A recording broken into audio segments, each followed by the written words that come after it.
This is the sound. This is the sound of the suburbs. This is the sound of the suburbs. Yeah, I lived down in Camberley, and fuck all happens. I'd grown up as a teenager there, and my dad was Air Force, so I'd lived chunks of my life here, there, and everywhere. I'd been sent to boarding school, which I got expelled from. But, you know, I'd lived in some reasonably exciting places, you know, like Aden, and seen, you know, Kenya and places like that. Yeah, so, I mean, but the majority, say, of my teenage, you know, the years when you're desperate to get laid, and I remember 15 and 16 as being pretty harsh years, because all the girls you fancied were older than you. I've got a son of the same age now, and you know, I have great sympathy for the difficulties that young men have at 15, 16, 17. Especially if, like me, you didn't look old enough to get drinks and pubs and stuff, and you don't have a lot to do in the burbs, and you still don't. I mean, there was, you know, at least growing up in London, you can, you know, there's cinema, a lot of different cinemas, you can get around, there's loads to do, there's even gigs you can go to, you know, from the age of 14. There's if you hunt it down, you can find, you know, underage shows, that kind of thing. In Camberley, it's, to this day, it's still very dead. You know, occasionally someone will play somewhere, but there's not like a regular venue that bands would play at. And in fact, you know, one of the highlights of my career was when we took it back to Camberley, and we played Camberley Civic Hall. And I was so nervous before we went on stage at that, because basically it was like a homecoming, and I was vomiting backstage before I went on. All your schoolmates and that in the audience? Well, no, because I didn't go to school around there, but like mates or kids. It was like, also because it was a Civic Hall gig, it could be all ages. So there was all these kids from like the area, you know, they'd never seen anything like it, you know, and we were, look, soundtrack.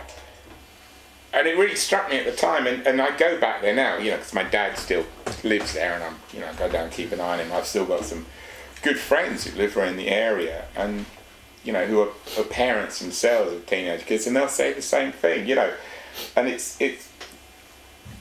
quite an ugly, violent place as well, and it always was, you know. Oh, I'm from Crawley. It's a similar thing. Crawley's ugly, violent. Yeah. One of my mates, Tony Doughty, who was in Transvision Vamp and the Outpatients, he's from Crawley.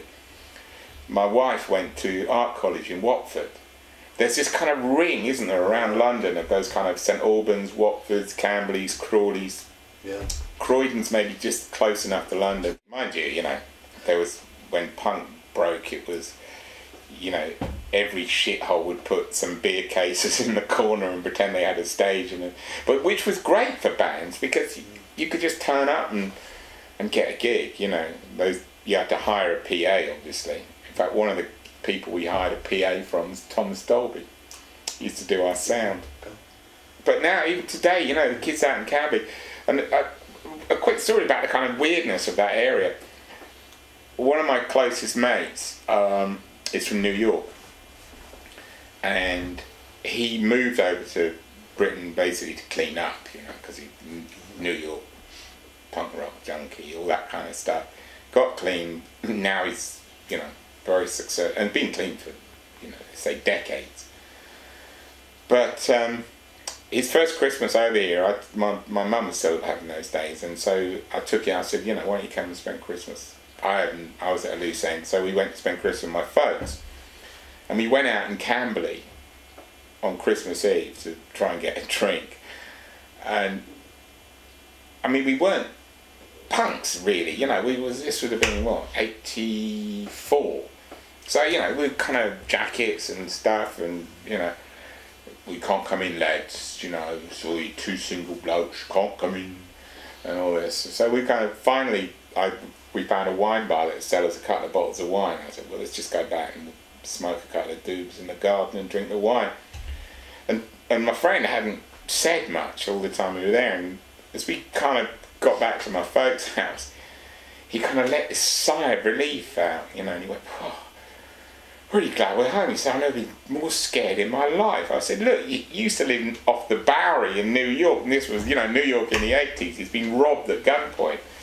He said, yeah. He said, but I never felt like this threat of ugly violence from ugly white blokes, you know.